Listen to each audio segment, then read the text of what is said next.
All right, Bull was hot and bothered.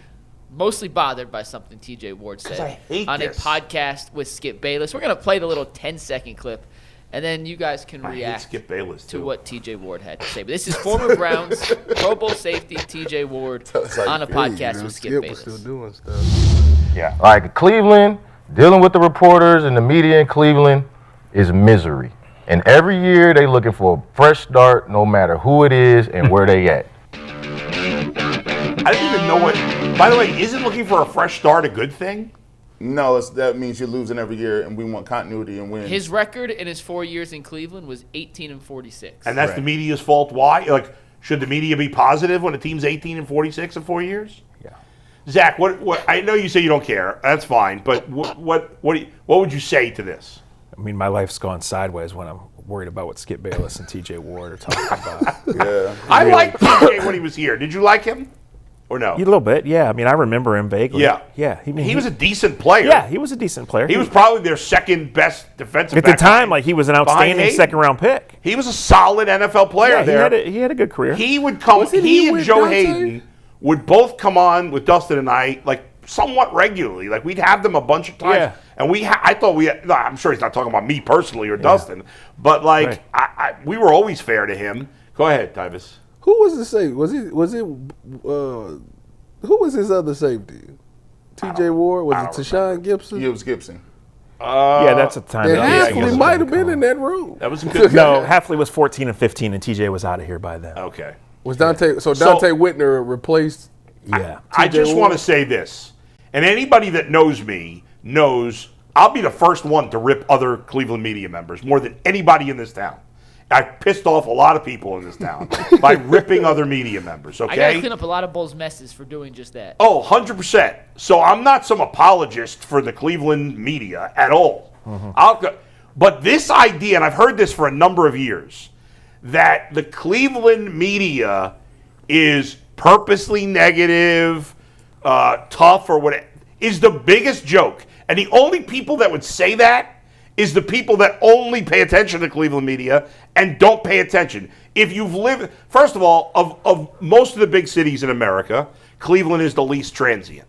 If you don't know what transient means, it means people that have lived in other areas, right? Mm-hmm. So in New York, in Boston, in Philly, in LA, in San Francisco, in Chicago, you have way more people living in those places that are from other parts of the country. It's way more common than it would be in Cleveland. Sure. Right? So we have a lot of people in our audience that have never lived anywhere else. And the only media they know is Cleveland and the national media. They don't know other local medias. Mm-hmm. I do, because I've lived other places, and I'm a media nerd also.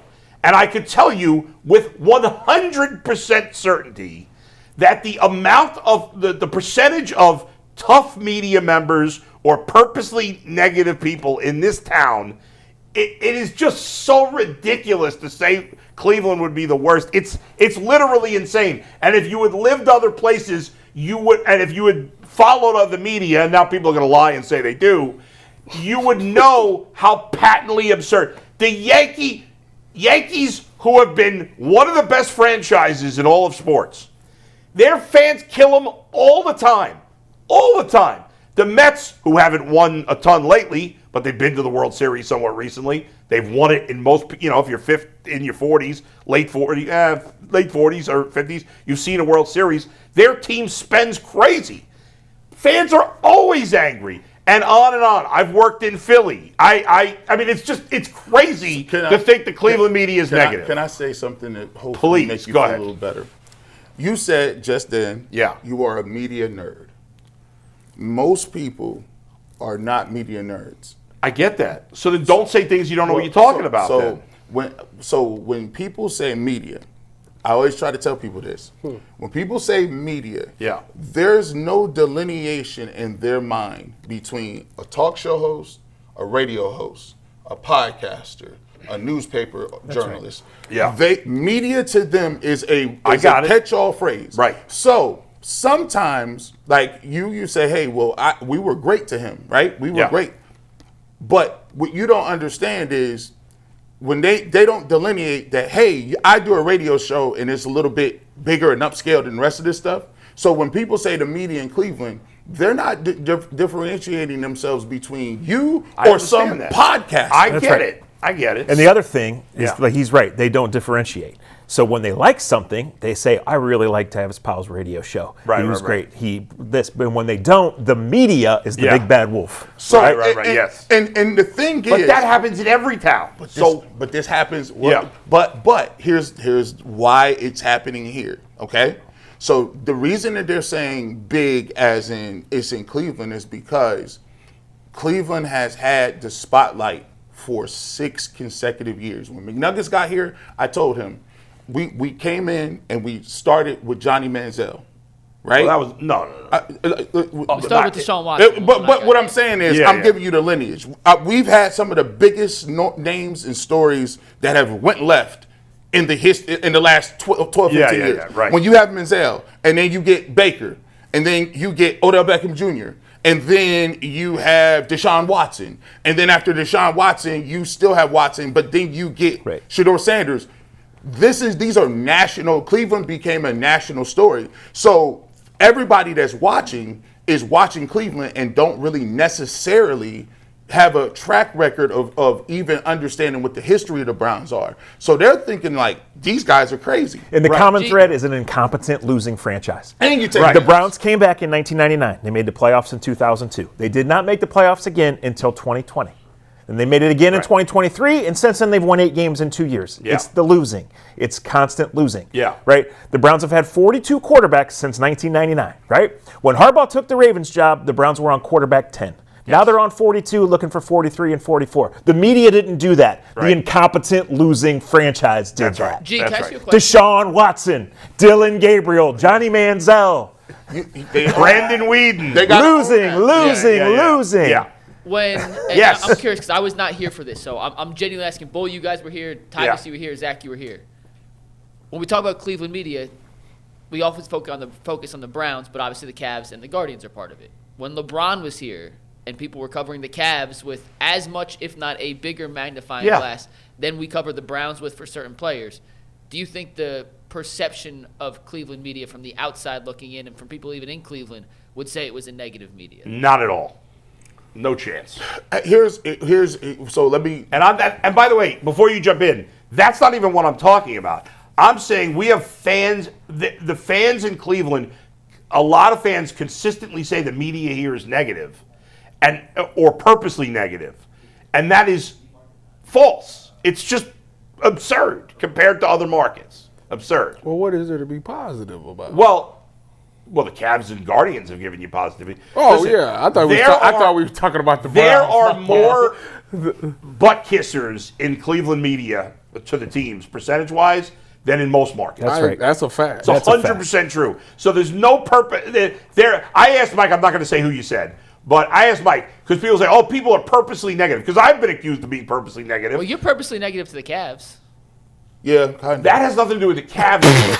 It's just the NBA, Mike. No, I know, and I'm just saying. I'm just down on the NBA. I know, and I'm not calling you. It's not the saying Cavs. People sometimes have. But I said to you, who's purposely negative covering the Browns? I gave you 2 names. And you mentioned 2 people. And I didn't even buy both of them. One maybe, the other I don't even buy. And you could only name 2. So here's the thing. Yeah. I always say this. When we are journalists, media guys, we're public figures. The reality of what we do every single day is we come and we give our opinion. That opinion is not going to resonate with the entire masses all the time. So, as we are public figures, sometimes people are going to say you're great because they believe that what you say is accurate. And then when they don't believe what you say is accurate, they're going to say, I don't like this, I don't like this. Right. It's just part of the game. I get it. I understand why people say, I'm just telling you they're factually wrong. That's all I'm saying. I mean, but the opinions like this get. But it's not an opinion. Opinions. Who is the most negative media in the country? If your answer is Cleveland, it's wrong. That's not an opinion. I mean, you New can't York. prove I mean, I guess that. technically it is. I can prove that. I can't prove that. What I'm saying is. I guarantee you, go live in New York for a year and only listen to New York radio for a year, and 100%, you would come back here in a year and go, "Oh my God, I can't believe I ever thought Cleveland media was negative." I'm not because down deep, you do think Cleveland media is negative. I feel like listen, there are people that's negative. There's people that's over the top. There's people who you think there's a lot of people that are purposely negative in this town. There are people. I do think it's some negative. There's some negative, and there's negative people everywhere. Is all. That's all I'm saying. That's it. That's the thesis. Now, Tyler, I want to ask you this question because you sit here. Go ahead. Oh shoot! Now, why is it? I'm not in the media, so I can't really see. I can't really see. In fact, you're in the Columbus media too. You're two media. Why is it that you have an issue with saying that you're in the media? Is it because of the negative connotation? Yes. Yes. That's silly. That's what it is. As a former player, but it's not. There's no negative. Nobody's gonna. That's silly. You know how many times players be like they like see somebody like a reporter or somebody saying they don't say stuff because the media is gonna twist up my words, like that type of stuff. I don't want to be that guy. That's generally a word narrative. I mean, there are bull. You be tired of people saying, he twisted my words. Listen, let me just be honest with you. Man. There are some writers in this country that are not good writers. Just like there's not good people that's good opinion people. Just like there's not athletes who are not good people. You're right. Yeah. And so there is. So I do not believe. Across the gambit. There are certainly exceptions to the rule. But I think most people, in most journalists at least, are trying to be fair. I'm not saying there aren't people that purposely mislead, but most, way more than people think, are trying to do the right job and trying to be fair. Zach, the Cleveland Browns, who are 8-26 over the last 2 years, who don't have a quarterback, an offensive line, or a wide receiver group. Let me try to twist that. Oh yeah, it's still 8-26. Yeah. How are we supposed to twist that to a positive? All right. I'm going to ask you a question. Yeah.